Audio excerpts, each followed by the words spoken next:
Well, welcome back to materials, and today we're going to be looking at what happens when we do not allow materials to come to equilibrium. So we can't use the equilibrium phase diagram to tell us the microstructures that are developing. So we have a couple targets today. We want to talk about nucleation and growth and how they're affected by supercooling or superheating.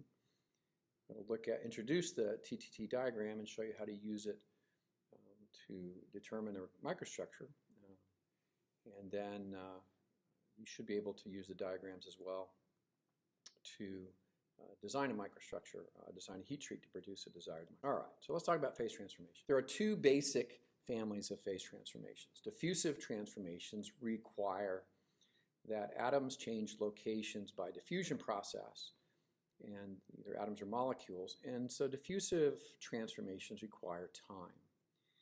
Displacive transformations, on the other hand, involve the large-scale shifting of masses of atoms or molecules and in very, very short distances.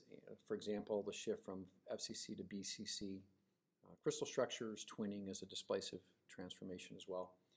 And because none of the atoms are moving very far and none of them are really changing neighbors, they're just changing arrangements, displacive transformations can be very, very rapid.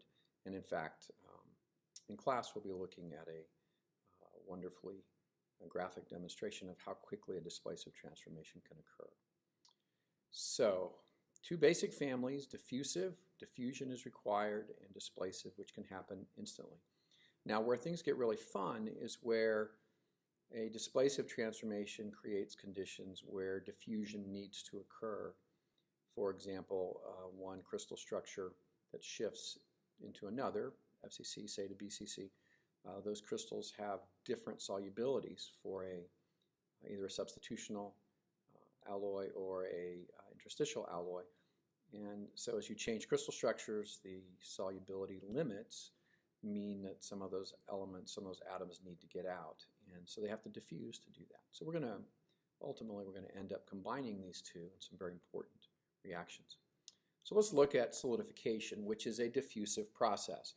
Remember, with the temperature distribution, at a given temperature you have many atoms that are much hotter and many atoms that are much colder than average. So as we solidify, as we cool to the solidus line, when we begin to make solids, only a few of the atoms or molecules in your liquid will be cool enough to form a solid. And so you'll get little nuclei. Now this crosses and blobs are solid particles that are formed by the collection of the colder atoms in the system. Now they grow by accretion, by addition of more atoms or molecules, which have to diffuse to their surface to join them. So you have a diffusion process going on here. As they grow, they begin to interact or interfere with each other, but because they do not have an opportunity to all align on the same axis, when they meet, they're locked into these orientations, and that produces then the crystal structure that we see with the various crystals not having full alignment, and we get grain boundaries. Now if we look at this conversion process and measure it by various techniques, we can plot the fraction transformed versus time, or logarithm of time. And what we'll find is that for quite a while, when you hit the solidus temperature, nothing much happens. That is, nucleation is beginning, but you don't have any measurable change because not much nucleation has occurred. Not much of the phase has transformed. Eventually we'll reach a point where there's measurable amount of the new phase, and then we'll get this sigmoidal logarithmic conversion rate to theoretically 100% conversion. Now in the solidification process, we're obviously going to get to 100% if we continue to cool. But as we'll see, you don't always get to 100% conversion. Now we can model this growth with an exponential. This is something you were probably shown or will be shown in calculus, where y is the fraction transformed. K and n are constants that are particular to that process for that material and a given temperature even. We will classically treat the time for 50% conversion as a critical value here, and we'll use that to determine rate. So let's do that. The rate of transformation is 1 over the time for 50% conversion. Now, rate is temperature dependent. In any thermally activated process, which is dependent on diffusion, we would expect the rate of the process to vary with the diffusion rate, which means it's going to follow an Arrhenius type expression. So the rate of transformation is tied to temperature through an exponential. So we're looking here at temperature dependence of the transformation in terms of recrystallization of copper. So if we reheat copper that's been deformed, remember, it will go through recovery, and then it'll recrystallize and then grow. And so this is the recrystallization rate, or the percent recrystallize, as a function of temperature. And what we find is that the time is much shorter at high temperatures, because at high temperatures we have more diffusion, the atoms can rearrange more rapidly, and as we go to low temperatures, the time blows up. In fact, it blows up a lot because we don't even have all of the decades here in between. So if the rate is 1 over the time to 50% conversion, that would be 50% conversion. And so this is a relatively short time, which means a high rate. And as you get to really long times, 1 over that time will give you a very small number. So low temperatures, low rates, high temperatures, high rates for a recrystallization, because this is diffusion-driven, a diffusion-driven process. In practice, we may have rates so slow, for example, at room temperature, recrystallization is so slow that the system will not significantly change and will never reach equilibrium, at least in any realistic engineering timescale. Now, solidification involves 2 nucleation types, and in fact, most phase transformations will involve 2 different types of nucleation. In solidification, we may have a homogeneous nucleation, where the liquid metal is all that you have, and nuclei form from the coldest atoms.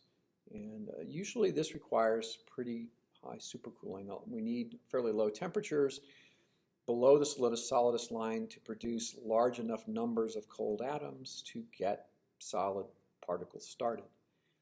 Heterogeneous nucleation, heterogeneous meaning not uniform, is much easier, because what we do is we'll throw in something which will act as a nucleating surface.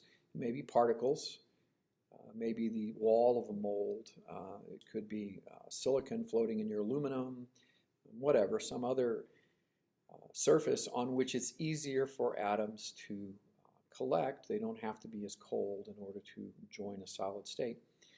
And when you have heterogeneous nucleation, you are lowering the energy barrier for atoms to join the solid state, and so you usually don't need nearly as much supercooling. We'll look at what that produces. Now, rate of phase transformation, the whole study of this is called kinetics. We're studying the reaction rates for these transformations, and we're going to do this by measuring the degree of transformation as some function of time. Now, you'd think that's kind of difficult. It's hard to watch with a microscope or something. But there's a couple of ways to do this. X-ray diffraction is one method. It requires many specimens, but we can also hook up materials to an electric circuit and then monitor the change in conductivity as the material solidifies. We can also look at the change in how sound propagates. The speed of sound in the liquid is different than it is in the solid, and you get some aggregate speed, and you can separate out the relative amounts of solid and liquid. So it's possible to get those changes for the solid solidification. Some of those techniques also work with transformations from one crystal structure to another in the solid state, because again, speed of sound may be different, X-ray diffraction behavior is going to be different, and so we can separate those out. So what happens because of this nucleation process that occurs? Well, if we solidify liquid metals in molds, we get interesting microstructures. The one on the right here shows very classic columnar grains, column-like grains. Because it's a lot easier for atoms to precipitate out and form solids at the walls, obviously they do it because that's the coolest spot, but also because there's a surface to which they can attach. Grains tend to grow from those nuclei, and you get these long grains, and then the fronts where the grains from the different walls meet. Dendrites are another product of this heterogeneous nucleation, and these are a problem in casting, because if you think about how these dendrites, or trees, Greek word is dendros, the That's where the word comes from. They look kind of like pine trees. These little gaps in between the arms or the branches of the pine trees are full of liquid metal during the solidification process. And as the liquid solidifies, it shrinks, and so you can get lots of little pores in this structure, which is problematic and can induce failures. Now, we're going to have heterogeneous nucleation pretty much all the time because of the presence of a mold wall. And so let's say we take a pure metal and we solidify it in a rectangular mold.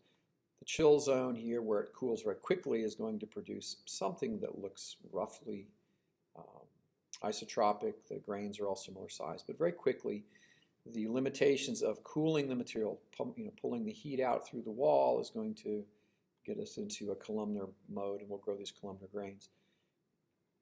With solid solution alloys, the columnar grains are going to have variable composition because your two components of your alloy are not going to solidify at the same temperatures, at the same rates, and so that'll produce then some interesting behavior where you will end up again in the middle with a pool of totally different composition metal that will then often give you a isotropic kind of microstructure. It's possible to produce a very desirable microstructure. These have problems because the columnar grains, the grain boundaries, even though grain boundaries are not significantly weaker than the bulk crystals, when you have a long straight grain boundary, that is a plane of weakness. Cracks will propagate much more easily along those boundaries.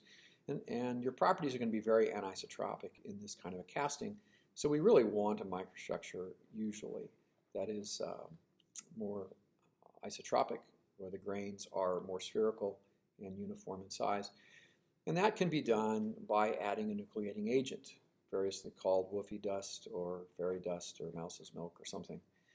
But the idea is you throw in elements or particles that will nucleate these grains and prevent the domination of the nucleation by the walls, by the mold wall, where cooling is driving nucleation. So this is one of the things you pay for when you buy really good steel. They throw a little bit of manganese in, and it's going to produce a uniform microstructure rather than the microstructure normally formed in casting, which would probably look more like the left one. All right, so that's why we care about this nucleation and growth in terms of microstructure. But how can we develop a tool to understand or predict what's going to be produced by a given process? So let's step back and think about undercooling. And undercooling means how much you have cooled the part below the temperature where transformation is supposed to occur. And let's confine our thinking at this point to a diffusive transformation, where we are requiring atoms to change positions by diffusion to form the new phase. So maybe atoms have to diffuse out of solution because of a structural transformation, or because solubility has changed due to cooling. Now, if you think about what the driving forces are, for nucleation, the colder it is, the more atoms you have available to form the new phase because they are cold enough to make the new phase. And so as the amount of undercooling increases, your rate of nucleation is going to rise. At large undercooling, we have many, many atoms ready to form the new phase, and we'll get more nucleation.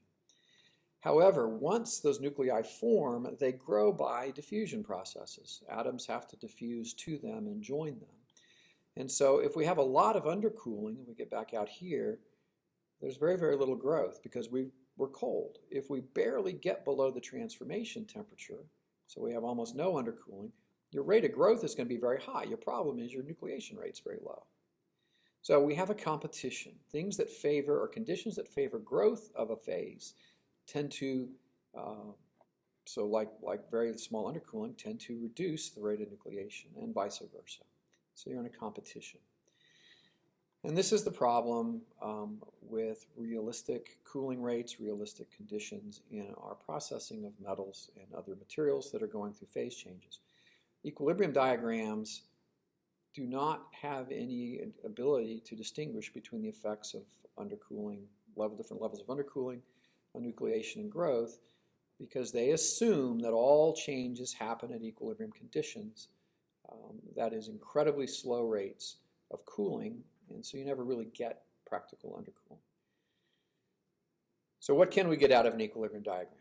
Well, it'll give you phases are going to be present at a given temperature and the phase breakdown for slow processes.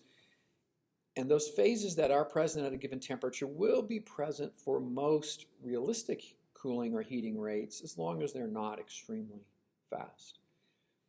But it will not give you any structures that do not form in equilibrium, and so it's possible to cool so rapidly that you make things that don't even show up on the phase diagram. So those won't show up. And then the other thing it cannot do is give you relative amounts of the phases that are formed because you did not do things at equilibrium.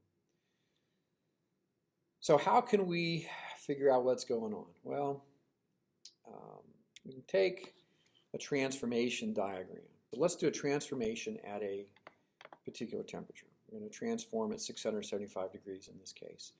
And this is iron with carbon in it. And so it started out at 900 degrees or so, probably in the fully austenite state, which is face-centered cubic. And then it's been cooled rapidly to 675. And at 675, we're below the austenite cementite transformation, austenite ferrite transformation.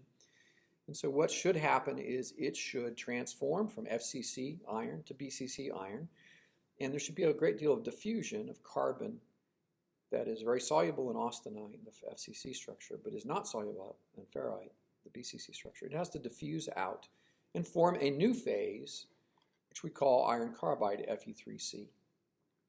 And so we're going to need separation by diffusion as well as a physical transformation, a displacive transformation from FCC to BCC. Now, if we plot the percent transformed versus time, we get the sigmoidal curve. Okay.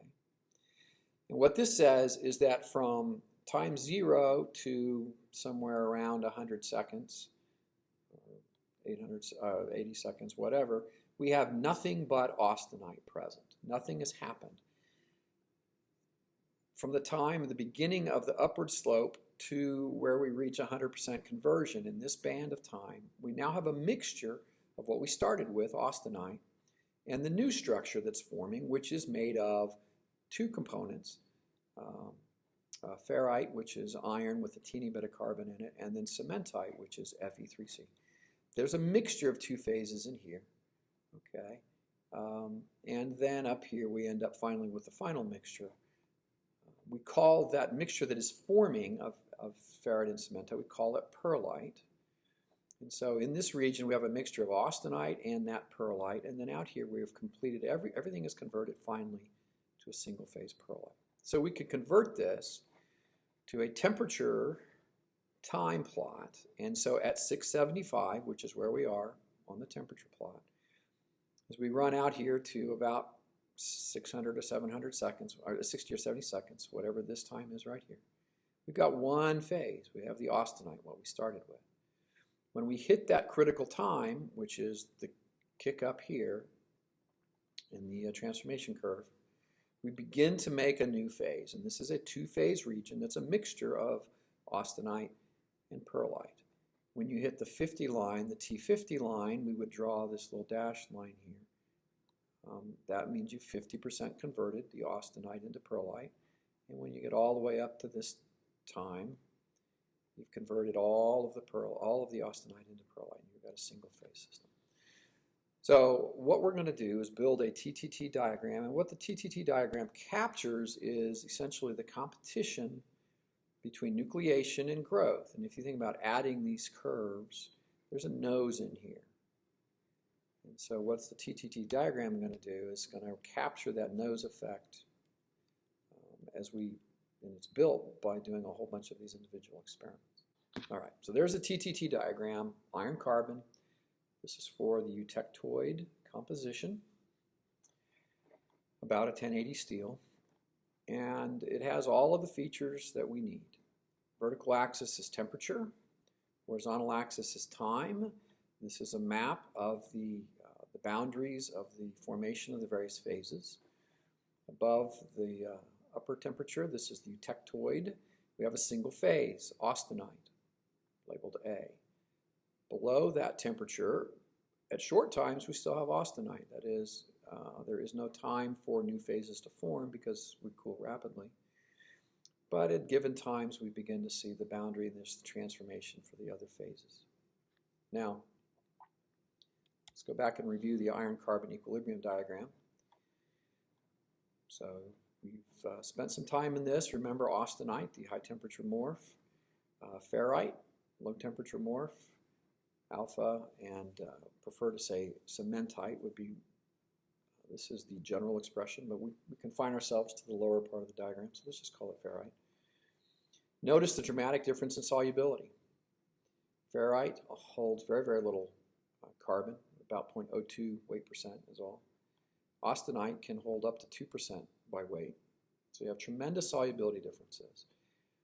And so when you cool from austenite across the eutectoid, temperature 740, then you're going to convert the crystal structure from FCC to BCC to ferrite, and suddenly there is no place for the carbon to stay in the ferrite. It has to separate it out by diffusion, and it's going to form a carbon-rich phase, graphite or cementite, whichever we choose to call it. So what we're playing with here is the competition. We have competition between a phase transformation, crossing a horizontal line, FCC to BCC, and diffusion, as carbon that cannot stay in the ferrite has to get out and form a separate phase that's carbon-rich. So the four microstructures of interest are austenite, FCC iron with carbon, very highly soluble; pearlite, which is a mixture of ferrite and cementite, and it has a core structure. We're going to look at these.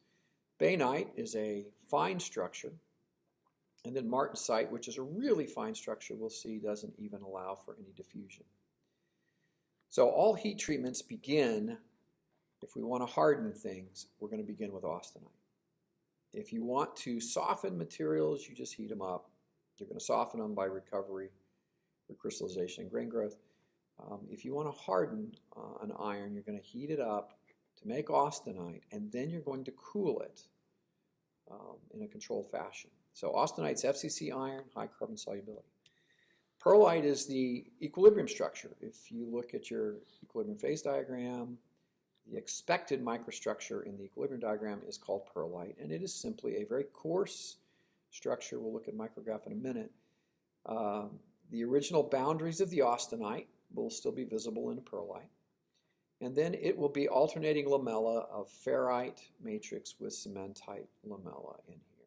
Okay, and so here's micrographs of pearlite. So you're looking at cementite lamella, the whites, your ferrite, and then here you see the austenite grain boundary.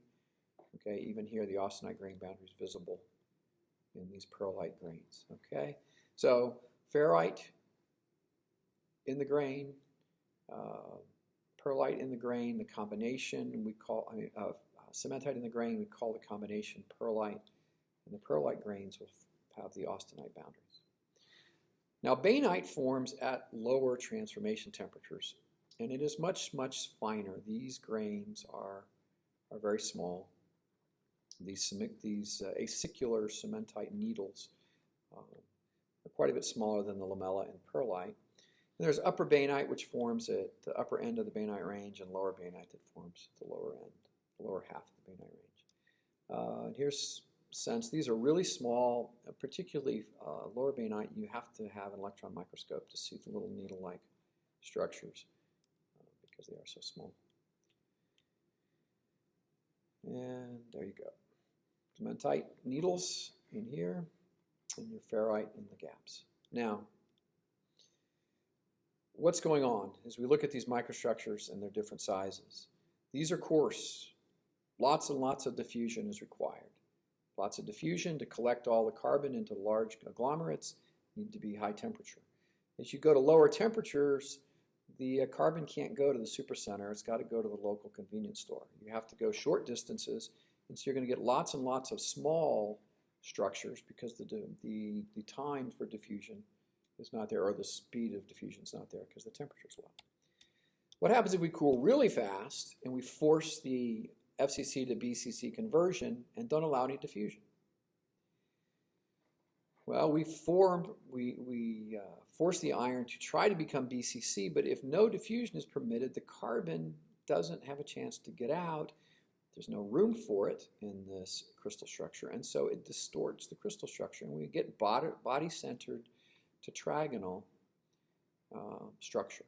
Okay, now that's at about above 0.15 weight% carbon, which would be most of your commercial carbon steels. Even your 1018 is generally going to give you this, the ability to make martensite. What happens is these carbon atoms trapped in here pretty much shut down your slip. You have very little in the way of available slip planes because you've lost all your close packing. And so this ends up being a very, very hard and very brittle material. We properly call it quenched martensite, and you should distinguish generally between this microstructure and what we will do to this microstructure to make it usable. This is in general so brittle that it's not much use. So there's a quenched martensite structure. Now, what we normally do then is we're going to temper the martensite to a moderate temperature, very, very short time.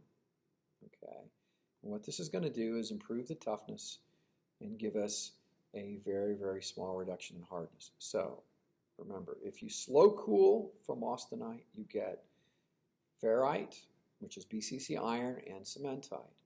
If you fast cool or quench, you're going to get martensite, which has a body-centered tetragonal structure. And the key here is you have not permitted the carbon to diffuse and to separate out. What we're going to do in tempering is we're going to push back up here to ferrite plus cementite, but we're not going to allow very much diffusion. It's going to be a low temperature, very little diffusion. So the microstructure that results is incredibly small particles. So between these particles of cementite, we have a nice ferrite matrix. This ferrite matrix is capable of yielding, capable of blunting crack tips. And so we get toughness back, but because this dispersion is so fine, large-scale dislocation movement is very difficult, and you're going to end up with a fairly strong steel, or you're going to maintain most of the strength of the quenched product, but you recover a significant amount of toughness. And so that's called the tempered martensite structure, and it is the one that is most practical. Now, what if I make bainite and I don't like those sharp needles in bainite? We can take bainite, we can take pearlite, and if we want to produce something that is very isotropic and kind of has maximized toughness, we can spherodize the material. And so you need to learn to spell this word. I will count off on exams if you misspell this word. Spheroid, as in roughly spherical or like a ball, and we're going to turn the lamella in pearlite or the needles in bainite into spheroids. You do that by reheating to fairly high temperatures, not all the way up to make austenite, but temperatures where diffusion is going on at a rapid pace, and just leaving, usually for 10, 12, 24 hours, long periods of time. And that will then convert those needles into spheres because the spheres have a lower surface energy because they have lower surface, right, per given volume. So spherodite is done where we want to maximize toughness, produce very isotropic properties. Anyway, it's an option for post-treating pearlite, bainite, or combinations of pearlite, bainite, and martensite. All can be spherodized. All right, so how do we read these diagrams? That's a lot of terminology, a lot of concepts. So let's look at we're going to look at a couple of diagrams, but I want to begin. The process really has a couple of rules that you need to remember. The first I call the Etch-a-Sketch principle, and that is if you know your Etch-a-Sketch toy, the deal is once you've drawn in an area, you're stuck with that, right? And if you want to erase, you have to turn the toy over and erase everything. Well, the same applies to TTT diagrams. Once you have converted part of your material, part of your component into pearlite, bainite, or martensite, one of the microstructures, that region is stuck as pearlite, bainite, or martensite unless you want to reheat the whole thing back up to austenite and erase everything. So once you've made some pearlite, at lower temperatures, you're not going to get rid of the pearlite. Once you've made bainite at lower temperatures, you're not going to get rid of the bainite. The only thing you can do is go all the way back up, erase everything. The second thing to remember is that time on this diagram is time at the temperature you're talking about at that moment. If there were multiple steps in the heat treatment, Earlier steps do not affect what is happening to at your current step. Okay, and we'll see why that is in a minute. Finally, fractions really better total to 100%. Okay, and we'll leave it at that. So let's look at an example. We're going to take a part. There's your TTT diagram for it. So again, it's a 1080 steel. Cool rapidly to 350 degrees C, hold for 10,000 seconds, then quench to room temperature. All right, so rapidly cool to 350. We're going to drop down.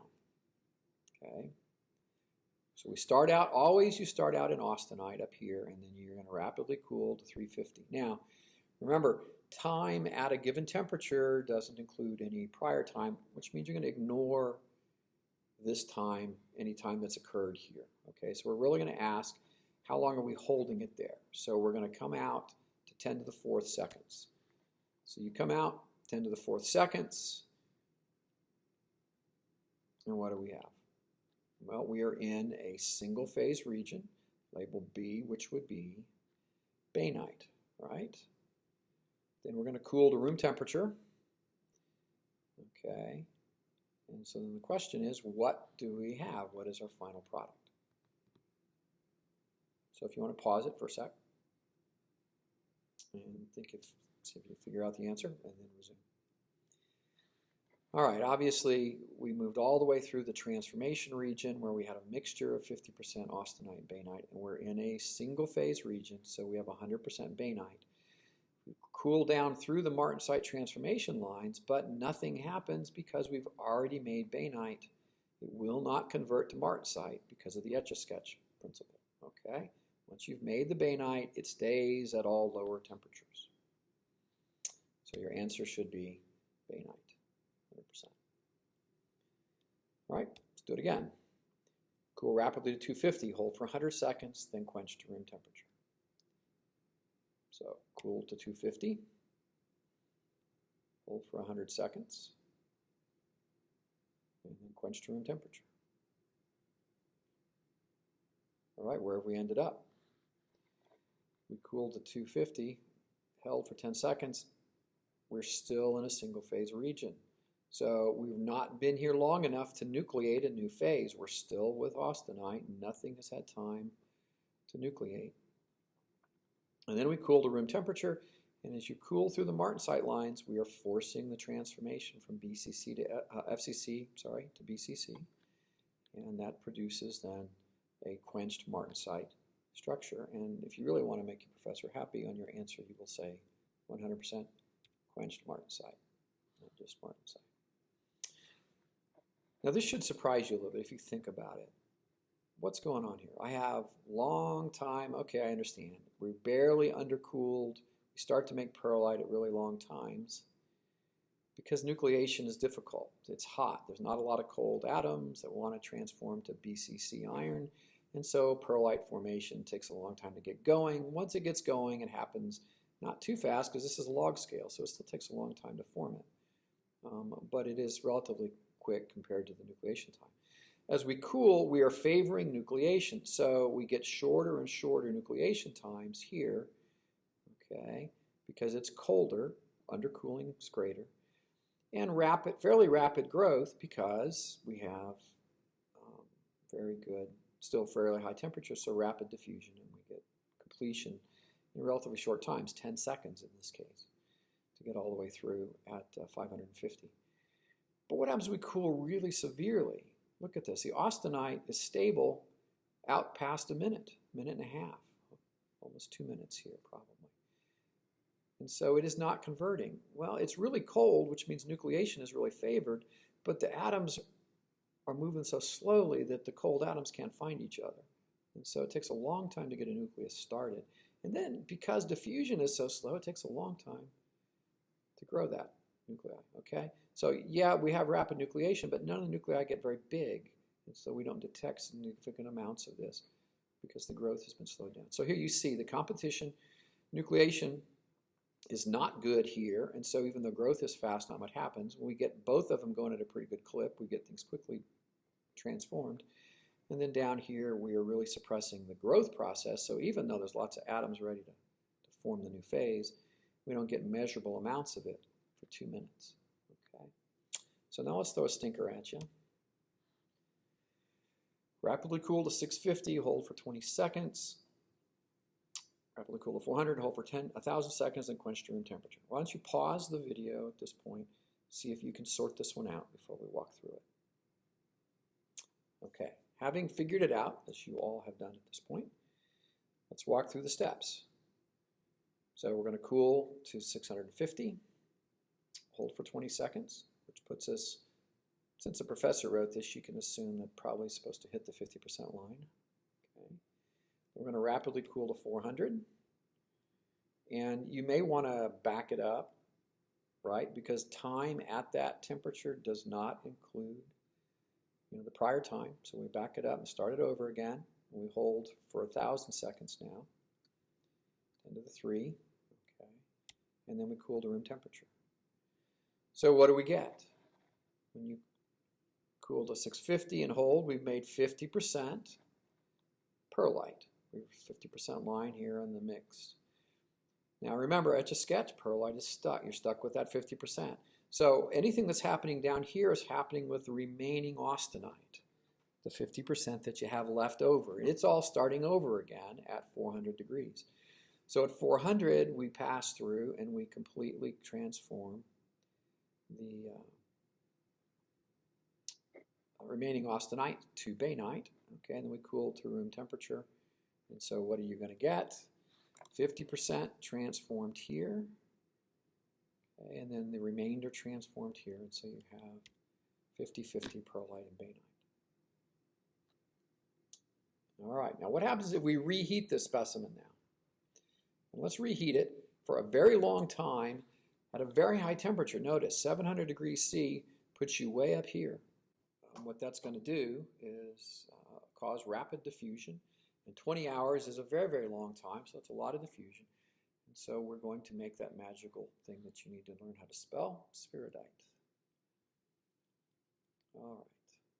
So I think we'll call it quits here. We've got a few more examples that will be dealt with separately, as well as some discussion of heat treating. And those will be for next time.